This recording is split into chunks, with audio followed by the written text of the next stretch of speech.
Hello everyone, আশা করি তোমরা সবাই খুব ভালো আছো। তো আজকে ভিডিও টাইটেল দেখে তোমরা গেস করেই নিয়েছো যে আজকে ব্লগটা কী নিয়ে হতে চলেছে। তো আমরা সবাই খাওয়া দাওয়া করে বেরিয়ে পড়লাম সোদপুরের দিকে।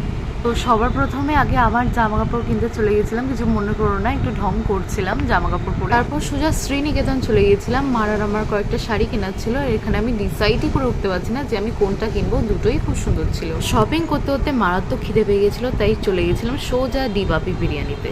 আর গিয়ে দেখি আমাদের সবার প্রিয় লেজি বং দীপ্তদা এসছে ব্লগ করতে, তাই তাড়াতাড়ি একটা ছবি তুলে নিয়েছি দীপ্তদার সাথে, গিয়ে নি চান্সটা পাবো কিনা। আর ভাই ডিবাপি বিরিয়ানিতে খেতে গিয়ে দেখি যা লাইন, ওই লাইন দেখে আমার অবস্থা খারাপ হয়ে গেছিল। যাই হোক, তারপর অ্যাট লাস্ট খেতে বসলাম। আর ভেতরে অ্যাম্বিয়েন্সটা সত্যি খুব ভালো ছিল। ডিবাপি বিরিয়ানিটা মারাত্মক ছিল, খেতে দারুণ ছিল। আর এখানে লেগ পিসটা দেখো, উফ, সেরা সেরা, এত বড় আর খুব সফট ছিল। আর আমার মা বাবার তো ভীষণই ভালো লেগেছে ডিবাপির বিরিয়ানি, ওরা মাটন বিরিয়ানি নিয়েছিল। ও হ্যাঁ, আমি একটা ব্যাগও নিয়েছিলাম সোদপুর থেকে, তোমাদের দেখাতে ভুলে গেছিলাম।